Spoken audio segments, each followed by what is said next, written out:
जय श्री राम। जय हनुमान। राम भक्त हनुमान के जी के तीन भक्तिपूर्ण प्रेरक प्रसंग। हम आपके साथ भगवान राम के प्रति पूर्ण समर्पण और भक्ति को दर्शाते हनुमान जी के तीन प्रेरक प्रसंग साझा कर रहे हैं। जय हनुमान। पहला प्रसंग।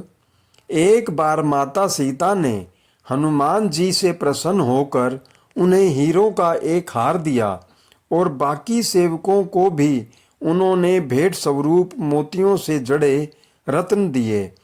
जब हनुमान जी ने हार को अपने हाथ में लिया तब उन्होंने प्रत्येक हीरे की माला से अलग कर दिया और उन्हें चबा चबा कर जमीन पर फेंकने लगे।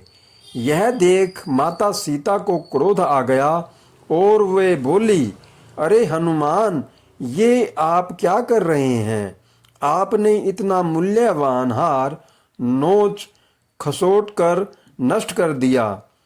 यह सुनकर अश्रुपूरित नेत्रों से हनुमान जी बोले, माते, मैं तो केवल इन रत्नों को खोलकर यह देखना चाहता था कि इनमें मेरे आराध्य प्रभु श्री राम और माँ सीता बसते हैं अथवा नहीं। आप दोनों के बिना इन पत्थरों का मेरे लिए क्या मोल। बाकी सेवक यह सारी घटना देख रहे थे। वे तुरंत ही हनुमान जी के पास आकर बोले कि हनुमान, यदि इन निर्जीव वस्तु में श्री राम नहीं हैं तो श्री राम कहाँ हैं? प्रभु श्री राम तो मेरे हृदय में बसते हैं। इतना कहकर उन्होंने अपनी छाती चीर डाली और माता सीता सहित सभी सेवकों को हनुमान जी के हृदय में श्री राम जी के दर्शन हुए। दूसरा प्रसंग। एक बार माता सीता अपने मांग में सिंदूर लगा रही थी। उनके पास में ही बैठे हनुमान जी उन्हें सिंदूर लगाते हुए देख रहे थे। उन्होंने सीता माता से पूछा, माते, आपको हर रोज हम इसी तरह सिंदूर लगाते हुए देखते हैं। मांग में सिंदूर लगाने से क्या आशय है? सीता माता ने कहा, हनुमान, मैं अपने पति श्री राम के नाम का सिंदूर अपनी मांग में लगाती हूँ ताकि उनकी उम्र बहुत लंबी हो। हनुमान जी सोच में पड़ गए और उन्होंने फौरन ही एक थाल सिंदूर लिया और अपने शरीर पर लगा लिया। उनका पूरा शरीर लाल सिंदूर के रंग में रंग चुका था। सीता माता यह सब देखकर हंसते हुए बोली, हनुमान, इसका क्या अभिप्राय है?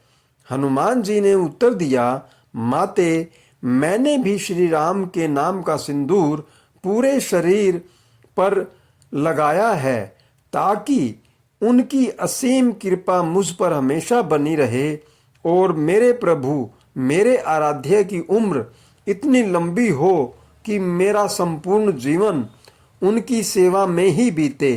हनुमान जी के इन वचनों को सुनकर माता सीता का हृदय गदगद हो उठा। तीसरा प्रसंग। जब हनुमान समुंदर पार करके सीता माता को खोजने के लिए लंका पहुंचे तब वे रावण के छोटे भाई विभीषण के पास गए। विभीषण ने हनुमान जी से एक छोटा सा प्रश्न किया कि प्रिय हनुमान जी, क्या श्री राम मेरे ऊपर कृपा दृष्टि बनाएंगे? रावण मेरे भ्राता हैं। क्या ये जानते हुए भी वो इस संसार से मुझे मुक्ति दिलाएंगे, मुझ असुर को अपनाएंगे?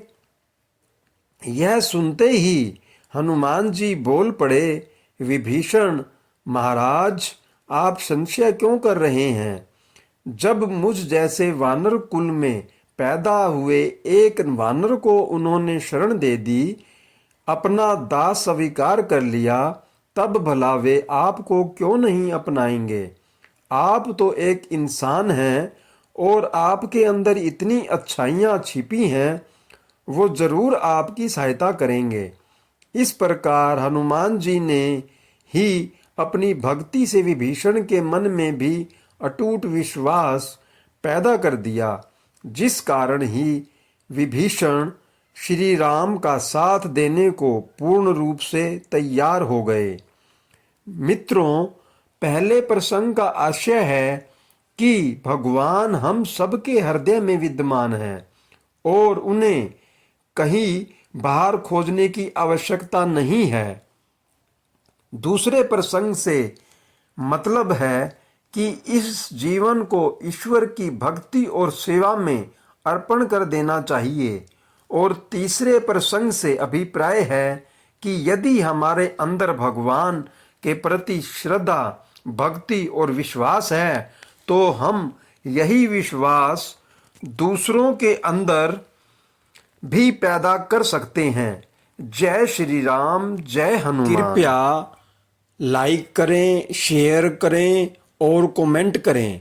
अगर आपको कोई विशेष कथा सुननी हो तो उसके बारे में कृपया कमेंट करें और यह भी बताएं कि आपको यह कथा कैसी लगी। इसके लिए भी कमेंट करें। धन्यवाद। जय श्री राम, जय हनुमान।